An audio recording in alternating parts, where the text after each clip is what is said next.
Vous savez, sur Jupiter, il y a un énorme anticyclone, c'est la tache rouge. Pourquoi est-elle rouge ? Eh bien, ça fait des décennies que les astronomes se demandent. On pense maintenant que les planètes géantes ont suivi une migration modérée, mais réelle, qui fait qu'elles ne se sont pas formées là où elles sont aujourd'hui. Trouver de l'eau liquide, ça, on n'en a jamais trouvé ailleurs que dans le système solaire. Il n'y a pas deux planètes identiques, il n'y a pas deux astéroïdes identiques, il n'y a pas deux satellites identiques. Chacun a son histoire.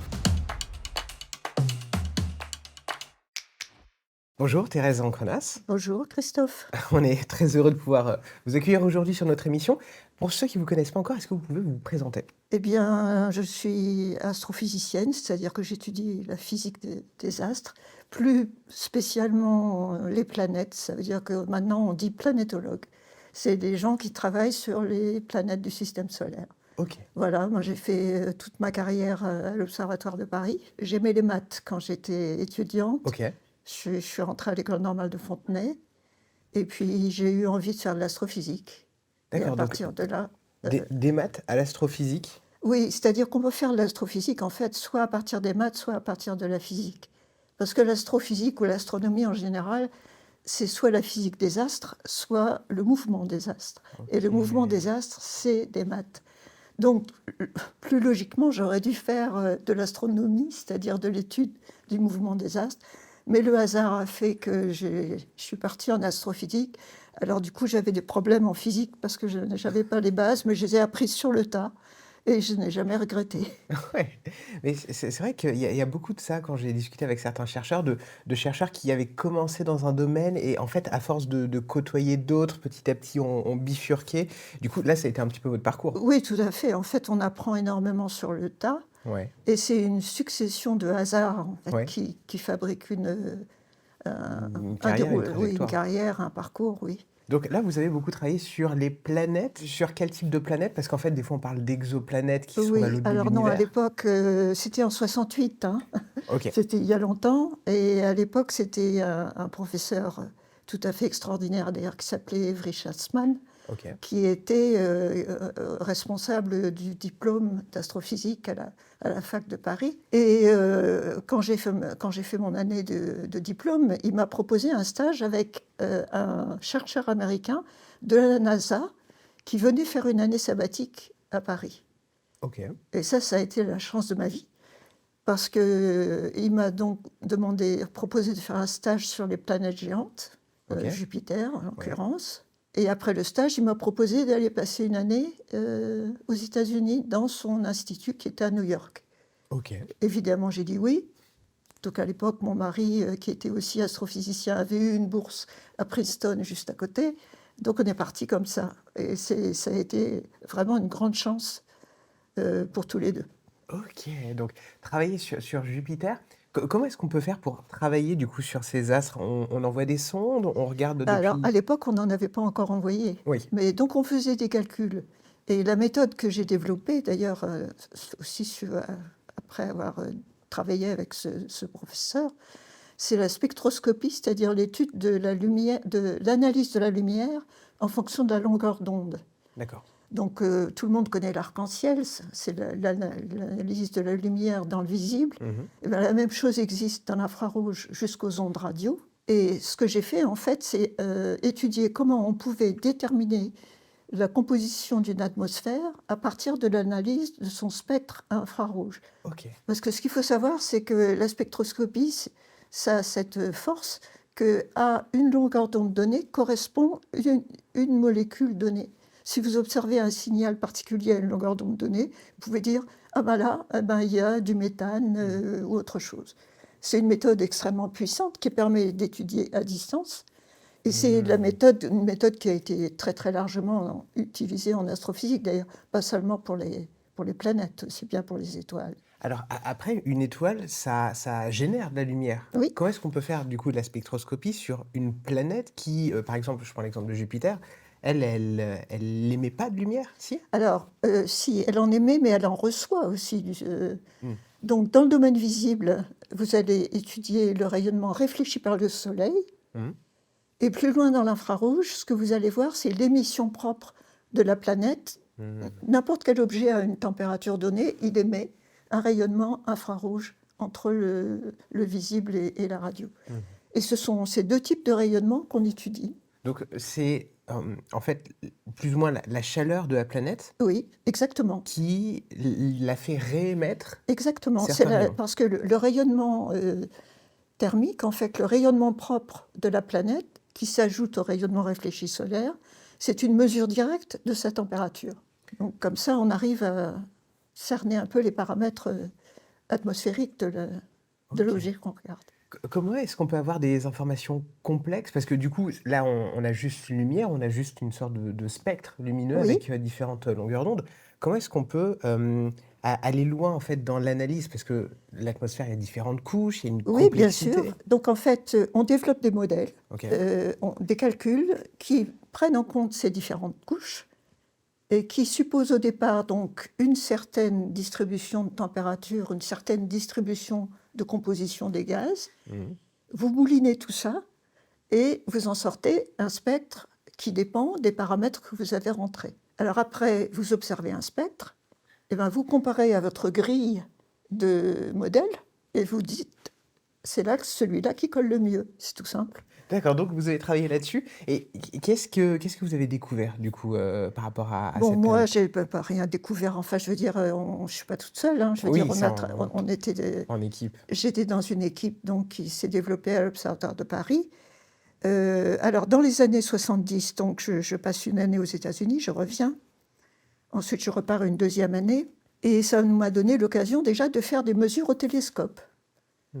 Donc, de commencer à obtenir les spectres en question. Pas seulement de les calculer, mais aussi de faire des mesures pour pouvoir les comparer. Dans les années 70, on a découvert comme ça un certain nombre de constituants de l'atmosphère de Jupiter. Il y avait le monoxyde de carbone, CO, il y OK. avait la vapeur d'eau, H2O, le germane, GeH4, enfin des molécules. Mmh. À partir de l'étude du spectre, on a pu comme ça déterminer les abondances de ces constituants. Il y avait NH3, etc. Est-ce qu'on a pu voir des points communs qu'il y avait du coup entre, l'atmosphère du coup de Jupiter et notre planète? Ou est-ce que c'est vraiment des compositions qui n'ont Alors, rien à en voir? fait, il faut bien voir qu'il y a deux grandes catégories de planètes. Vous avez celles qui sont proches du Soleil, c'est-à-dire Mercure, Vénus, la Terre et Mars. Elles sont dites terrestres ou telluriques ou rocheuses, Mmh. parce qu'elles sont relativement denses et elles ont une petite atmosphère comparée Mmh. à leur masse. Et puis plus loin, vous avez 4 planètes dites géantes qui sont Jupiter, Saturne, Uranus et Neptune. Et elles se sont formées de manière différente. Et celles-là sont gazeuses et leur gaz, c'est essentiellement de l'hydrogène et de l'hélium. Donc, vous avez une ressemblance entre Jupiter, Saturne, Uranus et Neptune. C'est l'hydrogène et l'hélium qui dominent, avec le méthane et l'ammoniac, qui sont des produits hydrogénés. Et puis, sur les planètes telluriques, alors vous avez une autre composition. Sur Mars et Vénus, vous avez CO2 essentiellement, CO2 et N2, donc dioxyde de carbone et azote. Et la Terre c'est différent, bien sûr, parce que la vie est apparue. Et donc, l'oxygène est apparu et le CO2 a été piégé dans les océans. C'est toute une autre histoire. Sur Jupiter, en fait, on a un peu cette image d'une planète avec tout un tas de bandes, Oui, des couches oui, différentes. oui. Qu'est-ce qui les provoque? Est-ce que c'est des compositions différentes? Alors, en fait, on ne sait pas encore tout, hein. Ouais, Mais le système en bande et en zone, ça tient au fait que la planète tourne très vite. OK. Vous avez une masse de gaz, si vous voulez, en rotation rapide. Et si vous avez des inhomogénéités, eh ben, les calculs montrent, on explique que vous avez une structure en bande et en zone. Parce que vous avez des mouvements de convection, des cellules de convection, comme on a sur la Terre, hein. Sur la Terre, on en a 3. Sur Jupiter, on en a plus parce que la rotation est plus rapide. Et ce sont ces bandes, ce système de convection qui fait la structure en bande en zone, qu'on retrouve d'ailleurs aussi un peu sur Saturne.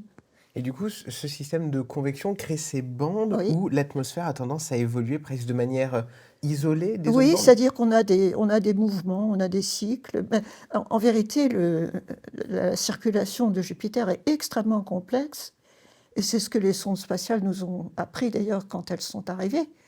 C'est que c'était beaucoup plus simple que ce que tous les modèles pouvaient prévoir. Et on est encore loin d'avoir tout compris. Ouais. Quand on regarde les planètes gazeuses, elles ont quand même de bonnes différences en termes de couleur, Bien en sûr, termes d'apparence. oui.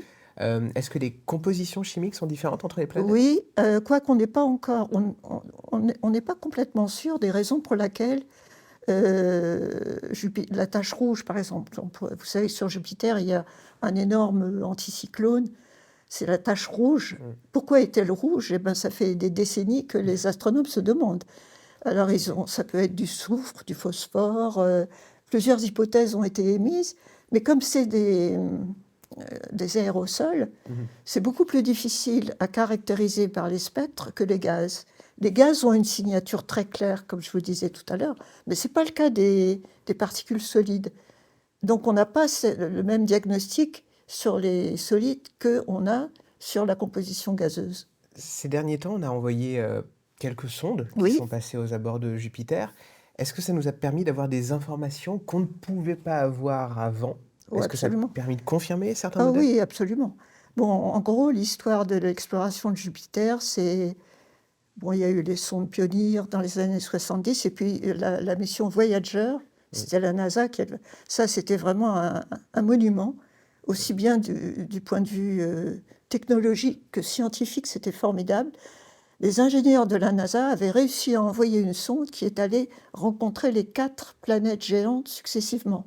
OK. Jupiter en 79, Saturne en 81, Uranus en 86 et Neptune en 89. Ça, c'était Voyager 2. C'était un exploit extraordinaire.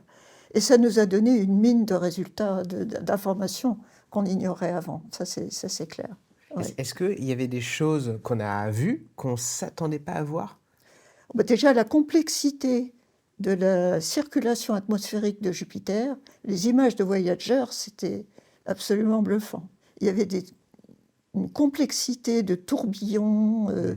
de phénomènes en tout genre, des tâches qui avaient des vitesses différentes les unes par rapport aux autres. Enfin, énormément de points d'interrogation.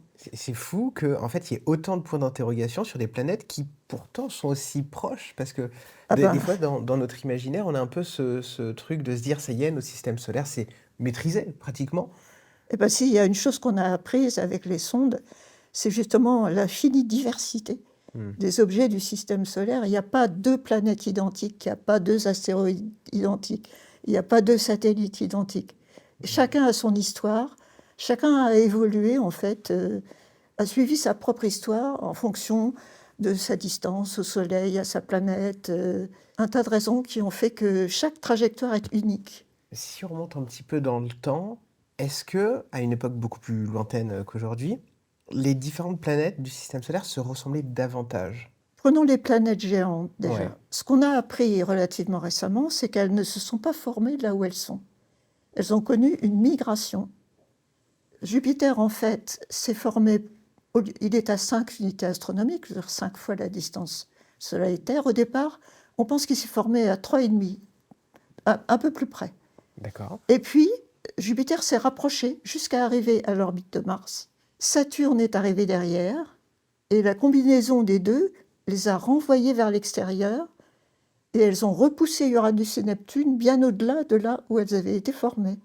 Ce que je vous dis là, en fait, c'est le résultat non pas des missions spatiales, mais des calculs de simulation numérique qui ont été faits à partir des années 2000 grâce aux supercalculateurs qui se sont développés. On utilise la loi de la gravitation, et les modèles, ils partent d'une quantité de particules, une immense quantité de particules, et ils les laissent évoluer dans le temps en utilisant juste les lois de la gravitation.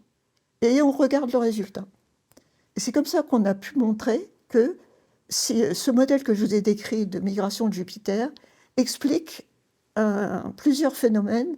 Il y a des petits corps au-delà de Neptune dans la ceinture de Kuiper, ben, ça explique sa position. Ça explique un certain nombre de choses qu'on observe sur les familles des astéroïdes, par exemple.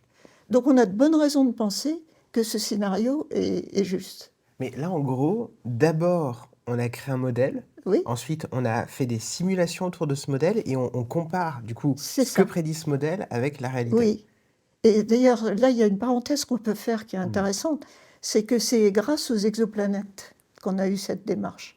Parce que depuis 1995, on sait qu'il y a des exoplanètes, des planètes donc en orbite autour des étoiles proches de nous. Et qu'est-ce qu'on a observé? La première chose qu'on a vue, c'est qu'il y avait des exoplanètes géantes très proches de leur étoile. Et ça, c'était quelque chose d'incompréhensible, parce que dans le système solaire, vous avez les planètes telluriques qui sont près, les géantes qui sont loin.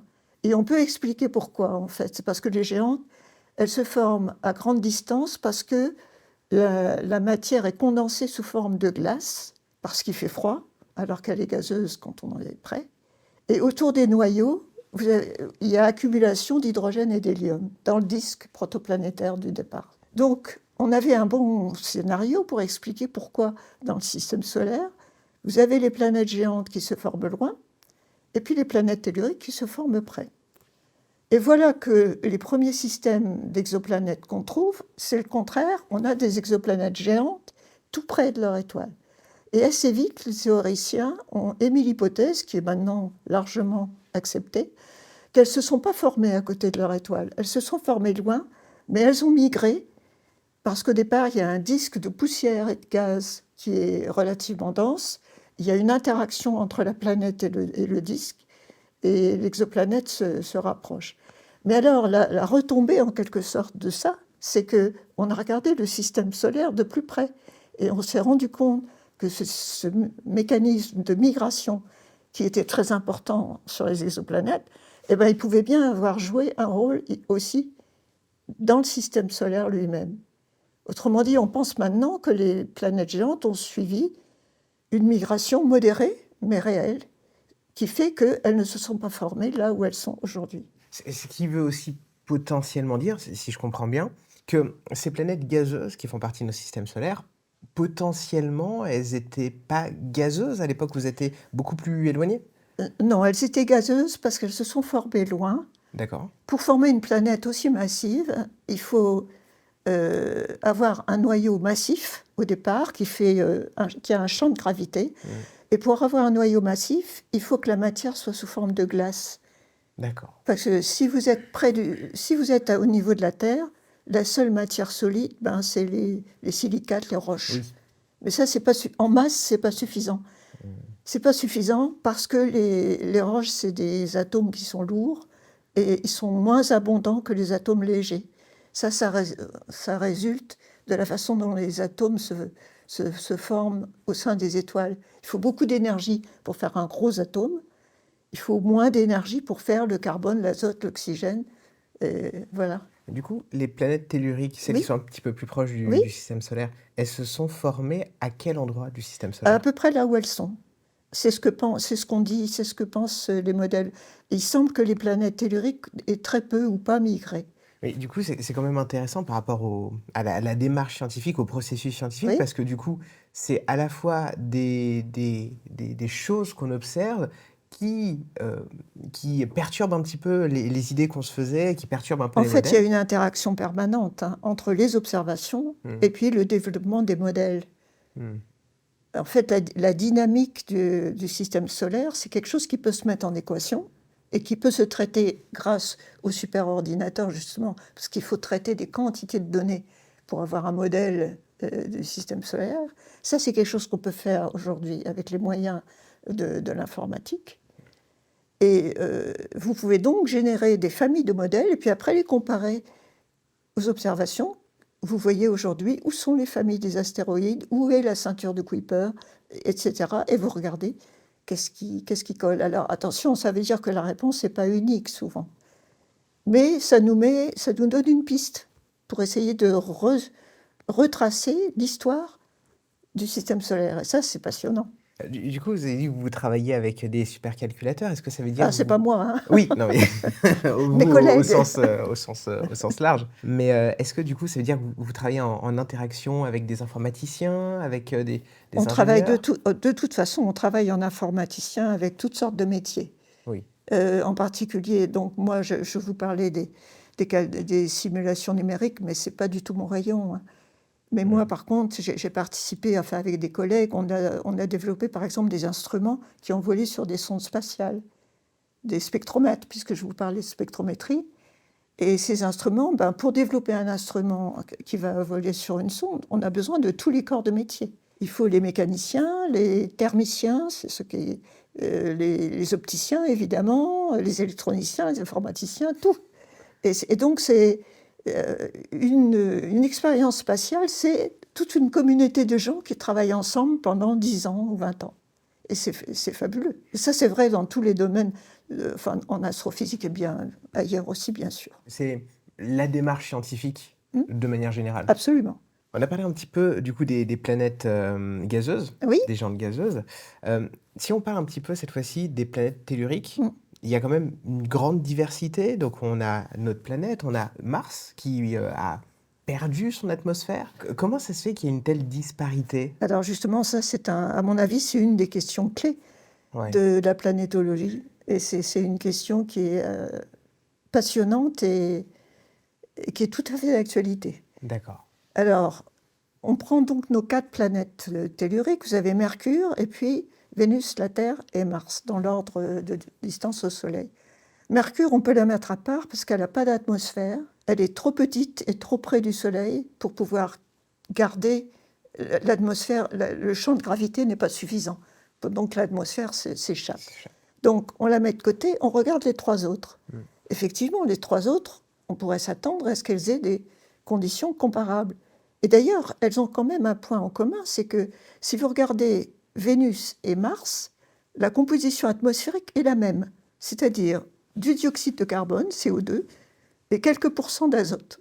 Maintenant, vous regardez la Terre, et vous voyez qu'il y a de l'azote, de l'oxygène, il y a quelque chose. Il y a un truc en plus. Ouais. Il y a un truc en plus. Alors déjà, ce qu'on peut penser tout de suite, c'est qu'au départ, la Terre, vraisemblablement, avait aussi du gaz carbonique en quantité, comme avec le rapport CO2 sur N2 qu'on trouve sur les 2 autres planètes. Et puis, la deuxième chose à voir, c'est que la Terre a énormément d'eau. Donc, ça nous amène à penser qu'au départ, vraisemblablement, Vénus et Mars avaient de l'eau aussi. Donc, qu'est devenue l'eau de Mars et de Vénus? Donc, en fait, c'est ça les questions auxquelles il faut répondre. Qu'est devenue l'eau de Mars et de Vénus? Pourquoi elles ont évolué de façon si différente? Parce qu'il y a une chose importante à dire, c'est que Vénus a une pression de surface qui est 100 fois la pression atmosphérique terrestre, et Mars a une pression qui est moins du centième de la pression atmosphérique. Donc, et alors les températures, c'est pareil. Vénus, c'est une fournaise, c'est 460 degrés Celsius, et Mars, c'est moins 40, moins 50. Donc, comprendre en fait ces évolutions, c'est un travail qui n'est pas encore terminé, mais beaucoup de gens travaillent dessus avec acharnement. Est-ce qu'on a déjà des pistes pour Oui. comprendre On a des pistes, et la piste, c'est l'effet de serre, le fameux effet de serre dont on parle beaucoup. C'est ça qui est arrivé à Vénus.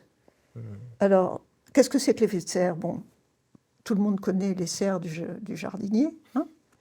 Qu'est-ce qui se passe dans une serre de jardinier? Vous avez des parois transparentes. Donc la lumière solaire rentre à l'intérieur. Et comme elle rentre à l'intérieur, elle chauffe à l'intérieur. Et c'est là qu'un corps qui chauffe, il émet un rayonnement infrarouge. Et c'est ce rayonnement infrarouge qui est bloqué par les parois. Parce que les parois laissent passer le visible, mais bloquent l'infrarouge. Alors si le rayonnement infrarouge ne peut pas sortir, il est renvoyé vers l'intérieur et le phénomène s'accélère. Alors vous remplacez les parois de votre serre de jardinier par une atmosphère et vous avez la même chose. Okay. Alors une atmosphère est opaque en infrarouge si elle a certains gaz qui, par leurs propriétés, disons, leur structure, absorbent ou émettent le rayonnement infrarouge. Et alors il y a des gaz qui le font et d'autres pas. Par exemple, la Terre, l'oxygène, l'azote, chance pour nous, ce n'est pas des gaz à effet de serre. Leur structure moléculaire est telle qu'elles n'ont pas cette propriété d'émettre dans l'infrarouge. Par contre, le CO2, le gaz carbonique, la vapeur d'eau et le méthane sont 3 gaz à effet de serre très forts. Or, Vénus, au départ, essayons de comprendre ce qui est arrivé à Vénus. Énormément de CO2, il y a tout ce qu'il faut pour faire un effet de serre colossal. Mais il y a beaucoup plus de CO2 que sur Terre. Qu'est-ce qui Alors, provoque? il y a eu du CO2 sur la Terre, mais qu'est-ce qui lui est arrivé? La Terre, on va faire simple. Après, je vous dirai que c'est un peu plus compliqué. En faisant simple, on dirait que la Terre était exactement à la bonne distance du Soleil pour que son eau soit sous forme liquide. Sur Vénus, elle aurait eu tendance à être gazeuse. Sur Mars, elle aurait eu tendance à être solide, hein, avec les variations de température. Donc l'eau de la Terre, elle est dans les océans. Et alors là, qu'est-ce qui se passe? Eh bien, il y a une réaction chimique qui fait que le CO2 de l'atmosphère, il va être piégé dans les océans sous forme de carbonate de calcium, c'est-à-dire le calcaire. D'accord. Et le CO2 de l'origine de la Terre, il est parti dans les océans. Et du coup, l'effet de serre est resté modéré sur la Terre. Bon, c'est un peu simplifié, hein.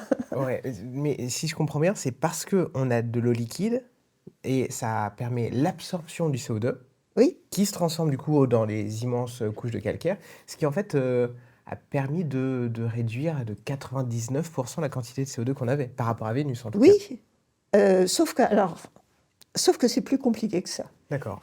Et je vais vous dire pourquoi. C'est qu'au départ, le Soleil n'était pas aussi brillant qu'aujourd'hui. Aujourd'hui, et ça on le sait parce qu'on a étudié toutes sortes d'étoiles. On sait quel type d'étoile correspond au Soleil.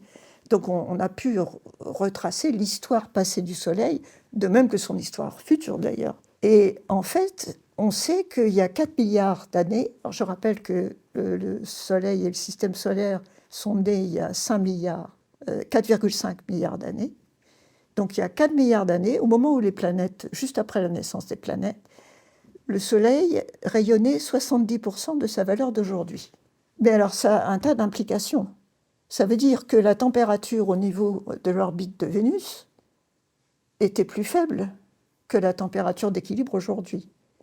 Et en fait, elle était peut-être compatible avec la présence d'océans. Donc il n'est pas du tout impossible que Vénus, au début de son histoire, ait eu des océans. C'est une question qui n'est pas tranchée, hein. Il y a des modèles qui disent qu'ils ne pouvaient pas être stables, il y en a d'autres qui disent que peut-être, enfin voilà. Mais ce qui s'est passé de toute façon, c'est que petit à petit, le Soleil a gagné en intensité. La température est montée, les océans se sont évaporés. Et après, donc, l'eau a disparu comme ça. Vénus est aujourd'hui une planète extraordinairement sèche. Il y a une quantité d'eau, c'est partie par million, chose comme ça, quantité 1 millionième de la quantité de Mais CO2. cette eau, elle peut pas avoir disparu de la planète, elle est Si, forcément... non, non, les atomes se sont échappés. Les atomes s'échappent, en fait. Une fois la molécule dissociée, l'hydrogène, il est plus léger, et l'oxygène, ben, on pense qu'il a été emmené avec l'oxygène par un mécanisme. Donc l'eau a disparu. D'accord. Même si, du coup, l'atmosphère est quand même relativement dense, qu'on est Oui, sur une planète qui fait à peu près la masse de notre planète à absolument, nous. c'est très proche en termes D'accord. de densité, de masse, de volume, tout ça c'est à peu près pareil. Mais elle n'a plus d'eau, sauf quelques traces extrêmement faibles. Enfin. Et ça, comment on le sait? Est-ce qu'on a pu le voir juste avec de la spectrométrie ou Alors, est-ce qu'on a on envoyé une le sonde? sait par la spectrométrie justement, à partir d'un diagnostic qui s'appelle le deutérium. Alors, le deutérium, qu'est-ce que c'est? C'est un atome d'hydrogène auquel on a rajouté un neutron. Il a les mêmes propriétés chimiques que l'hydrogène, mais on rajoute un neutron, donc il est 2 fois plus lourd. Parce que vous avez un proton, un neutron, donc ça fait 2 fois la masse de l'atome d'hydrogène. Je vous ai décrit le mécanisme d'échappement de l'eau, mais qu'est-ce qui se passe? Le deutérium est 2 fois plus lourd, donc il s'échappe moins facilement. Donc, si vous mesurez le rapport HDO sur H2O aujourd'hui, qu'est-ce que vous voyez? Qu'il est 100 à 200 fois plus élevé D'accord. que la valeur terrestre. Ok. Et là, les scientifiques disent ben, l'explication plausible, c'est qu'il y a eu un échappement massif de l'eau et que le deutérium est resté parce qu'il était plus lourd. Voilà, D'accord. En fait, grâce au deutérium, on sait qu'il y a eu quelque chose. exactement. Et c'est Mais vrai pour Mars aussi d'ailleurs. on retrouve du deutérium. Au niveau du deutérium, sauf que l'enrichissement, il n'est pas d'un facteur 100 ou 150, il est seulement d'un facteur 6. Mais comme l'atmosphère est très ténue, c'est quand même très significatif. OK. Après, est-ce que ce soit possible que l'atmosphère de Mars soit tellement ténue que même la fine couche de deutérium se soit quand même évaporée, en bonne partie? Qu'il y avait plus de deutérium à une époque et que, elle se soit un peu, dissipée? Ben, dans le cas de Mars, non, je pense que l'argument est quand même valable. Mmh. Mais surtout, dans le cas de Mars, on a une quantité d'autres indices qui nous montrent que l'eau était présente sur Mars et même qu'elle a coulé sous forme liquide. Simplement, en voyant les rivières à la surface de Mars, on a des signes tangibles. Il y a aussi eu des mesures, il y a eu des mesures qui ont montré la présence d'argile Mmh. dans les terrains anciens. Or, les géologues nous disent que les argiles, c'est quelque chose qui se forme avec beaucoup d'eau liquide. Donc, on a de bonnes raisons de penser que Mars a eu de l'eau liquide dans le passé. OK, donc en fait, l'eau sur une planète, c'est pas si rare que ça, mais ce qui est rare, c'est de la trouver à l'état liquide Ah, ça, avec une atmosphère. absolument. Oui, d'ailleurs, si on regarde les exoplanètes, euh, on trouve la vapeur d'eau sur un certain nombre d'entre elles. La vapeur d'eau est quelque chose d'assez courant dans l'univers. On trouve sous forme vapeur ou sous forme de glace. On la trouve dans le milieu interstellaire, même dans les galaxies. Par contre, trouver de l'eau liquide, ça, on n'en a jamais trouvé ailleurs que dans le système solaire. Et dans le système solaire, donc, c'est bon, sur la Terre évidemment, dans le passé sur Mars, et puis une découverte des dernières décennies, c'est l'intérieur des satellites glacés de Jupiter et de Saturne. OK. Un autre réservoir d'eau liquide. Est-ce que ça peut vouloir dire que si, ce destin est arrivé sur toutes les autres planètes telluriques du système Oui, solaire, c'est quelque chose qui peut finir par arriver chez nous? C'est-à-dire une dissipation de l'eau liquide et du coup un emballement de la quantité de CO2? Parce qu'il y a quand même ce phénomène de régulation grâce à l'eau liquide. Est-ce que c'est pas justement une barrière qui empêcherait, notre planète d'avoir un destin similaire aux autres? moi je crains que non, parce que ce qui se passe sur la Terre, donc effectivement, tant qu'il n'y avait que N2O2, on avait un effet de serre exactement ce qu'il nous fallait, puisqu'il fait quand même 33 degrés, je crois. Mmh. 33 degrés d'échauffement par l'effet de serre sur la Terre, mais ça nous amène à 15 degrés Celsius, température moyenne, exactement la bonne température. Mais du coup, si la chaleur augmente, C'est si le CO2 c'est augmente. si le CO2 augmente. Et c'est ce qui se passe. CO2 augmente parce qu'on n'est pas capable sur Terre de maîtriser l'échappement de CO2, si vous voulez. La quantité de CO2, il augmente inexorablement. Malgré tous les efforts dont on parle beaucoup, il augmente. Et ça, c'est extrêmement problématique parce que le problème du CO2, c'est qu'il a une durée de vie de plusieurs centaines d'années. C'est-à-dire que ce qu'on fait aujourd'hui pour arrêter le CO2 ou le maîtriser aura des implications jusque dans 200 ans. Ce n'est pas un phénomène à court terme, si vous voulez. On ne peut pas agir sur le climat sur des échelles de temps courtes. C'est nécessairement des longues durées. Et c'est un problème certain, parce que je ne peux pas m'empêcher de penser que l'exemple de Vénus est là pour nous montrer que le risque est extrêmement sérieux et Mmh. grave. Et que, là, pour le coup, le cas de Vénus est irréversible, c'est-à-dire Complètement. qu'on ne peut pas, permettre à Vénus de redevenir une planète, Non, c'est impossible. C'est d'accord. impossible, non. D'ailleurs, est-ce qu'il y a une liste de critères précis qui fait qu'une planète est habitable comme la nôtre? Parce que là, on a parlé du coup de température, de présence d'eau liquide. On a parlé aussi du coup d'une certaine manière de distance par rapport à l'étoile.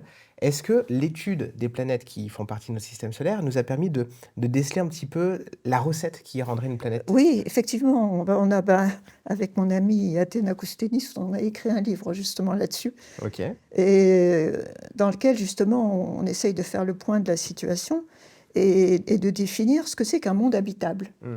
Et un monde habitable, effectivement, les biologistes nous ont aidés à définir certains critères. Il faut de l'eau liquide, il faut du carbone, mais pas que le carbone, ce qu'on appelle les éléments nutritifs, c'est-à-dire carbone, azote, oxygène, hydrogène, Et puis on a ajouté le phosphore et le soufre parce que c'est ce qu'on trouve dans les molécules du vivant. Alors on appelle ça SNOPS. C'est très joli, c'est facile à retenir. Voilà, il faut une source d'énergie. Alors la source d'énergie, ça peut être le soleil, évidemment, mais pas forcément. Ça peut être aussi de l'énergie chimique, ça peut être l'énergie géothermique si vous êtes dans les sources hydrothermales au fond des océans, ou des éclairs, de l'énergie, des particules énergétiques ou des photons très, très énergétiques. Bon, ça c'est la troisième condition. Et puis on pense aussi qu'il faut quand même une certaine stabilité dans le temps. Ça c'est un facteur un peu plus difficile à quantifier. On a le sentiment qu'il faut quand même que la situation dure longtemps pour que la vie puisse apparaître et se développer. Donc ça, c'est les critères. Alors maintenant, pour revenir au site habitable, eh ben, effectivement, c'est la NASA qui a fait ça en fait quand ils ont envoyé des robots sur Mars. Un site habitable, présence de liquide passé, les fameux nutriments SNOPS, ça. Le troisième, c'est une faible salinité, un milieu neutre. Et le dernier, c'est un pH neutre, c'est-à-dire ni trop acide, ni trop basique. Et puis, il y a aussi trouver le fer et le soufre dans différents états d'oxydation, parce que si vous avez différents états d'oxydation, ça permet des échanges d'énergie via l'échange des électrons dans les réactions chimiques. Ça, c'est pour générer une énergie chimique. Donc voilà, en fait, la NASA, maintenant, après avoir beaucoup cherché la vie, d'ailleurs, on aurait pu en parler, c'est l'expérience Viking, c'était justement il y a 50 ans. La NASA a lancé une mission extrêmement ambitieuse dans les années 70, avec des laboratoires de biologie pour rechercher la vie à la surface de Mars. Ça, c'était dans les années 70. 3 expériences super sophistiquées. Réponse non. Et du coup, la déception du public a été telle que la NASA a arrêté son programme d'exploration de Mars pendant 20 ans. Absolument. C'est comme ça. C'est pour dire que déjà, les questions d'exobiologie étaient importantes déjà à l'époque. Et c'est fou aussi de voir à quel point, du coup, l'investissement des fois qu'on fait sur certains domaines de recherche est aussi étroitement lié à l'émulsion du public. Oui, l'engouement, on peut dire, oui. Et la NASA s'est très bien jouée là-dessus, d'ailleurs, avec des communiqués de presse qui sont souvent complètement excessifs et pour espérer récupérer des crédits pour faire des missions. Ouais, parce que c'est vrai que des fois, on voit un peu ce genre d'annonce assez régulièrement, comme quoi on aurait trouvé, on aurait presque trouvé bientôt. Mais oui, non, mais ça, c'est du bidon. Et d'ailleurs, c'est une des raisons qui nous a incité avec mon amie Athéna à faire ce livre qu'on a écrit, c'est que justement, il y a tellement de rumeurs qu'il faut à un moment remettre les pendules à l'heure et faire le tri de ce qui est vrai et de ce qui ne l'est pas. Et c'est vrai que c'est important quand même, parce que entre des fois ce qu'on entend, les grandes annonces, mais on en parlait aussi dans un autre entretien, plutôt sur le côté exploration spatiale, ce qui crée un gap entre l'image que les gens se font de où on en est vraiment et de l'état actuel de la science. Et c'est important quand même de pouvoir un peu remettre les choses à leur place, de se remettre sur l'état actuel. Oui. Et donc là, à l'état actuel, est-ce qu'on a des débuts de pistes, de trouver des traces de vie? Est-ce que c'est absolument pas le propos? On en est à où? C'est le propos, c'est-à-dire qu'on recherche, par exemple, les robots martiens recherchent des traces de vie passée, mais ils n'en ont pas trouvé. Ils trouvent de temps en temps des molécules de plus en plus complexes. On a trouvé des carbonates récemment, mais des carbonates, c'est pas la vie. Et on trouve des carbonates dans un milieu où il n'y a pas la vie. Donc, on avance, mais on n'a pas du tout trouvé encore de traces de vie nulle part. Mais on cherche, c'est vrai. Et alors Mars, évidemment, dans le système solaire, c'est une piste intéressante. L'autre piste, ce sont les océans souterrains dont je vous parlais tout à l'heure. Parce qu'on on s'est rendu compte que alors il y a 2 satellites qui sont particulièrement intéressants. C'est Europe autour de Jupiter et Encelade autour de Saturne. Sur Encelade, on a la preuve qu'il y a un océan liquide qui est en contact direct avec la roche. OK. Et ça pourrait être l'équivalent, on pourrait imaginer l'équivalent des sources hydrothermales sur les fonds des océans. OK, donc effectivement, on aurait de l'eau liquide, on Mmh, aurait une source d'énergie, oui, on aurait, bah, la les, géothermie, les le schnops, volcanisme, le voilà. volcanisme, tout. Donc ça serait peut-être une piste plus intéressante que Mars? Ben, enfin, oui, qui mérite en tout cas autant d'être exploré. D'accord. Pour l'instant, il y a des missions qui sont organisées pour, aller Oui. voir là-bas? Ah ben, il y a justement 2 missions qui sont parties, l'une en 2023 européenne, qui Ah! s'appelle JUICE, ce nom est horrible, Jupiter, Icy Moons Explorer. Ouais, Voilà, on a fait mieux. on a fait mieux. Et donc, elle arrivera vers 2031, je crois. Et Ah quand puis, ah même! oui, c'est loin, hein. Oui. Et puis, il y a une mission américaine qui est partie après, en 2024, qui s'appelle Europa Clipper, qui arrivera avant, parce qu'elle dispose d'un moyen de lancement, propulsion plus efficace que la mission européenne. Mais les deux ont l'objectif d'explorer en particulier à la fois Europe, ce satellite pour lequel là aussi l'océan liquide est en contact, on pense, avec le sol silicaté, et puis Ganymède, une autre lune glacée de Jupiter. Donc oui, il y a un effort très sérieux qui est fait dans cette direction. Pourquoi en fait on fait tout ça? Pourquoi est-ce qu'on va développer ces missions pour aller chercher des traces de vie? Qu'est-ce qu'on cherche à comprendre derrière? On aimerait savoir si l'apparition de la vie, est-ce que c'est quelque chose qui est unique ou Mmh. est-ce qu'on en a d'autres exemples? Ce serait un résultat extraordinaire si on savait que dans un autre endroit que sur Terre, la vie a pu au moins éclore, même si elle est sous une forme encore très primitive. C'est une question quand même qui taraude l'humanité depuis quelques millénaires. Oui. Dans les prochaines années, est-ce qu'on s'attend à voir certaines découvertes? Est-ce qu'on s'attend à certains résultats? En tout cas par rapport aux missions prévues, en cours?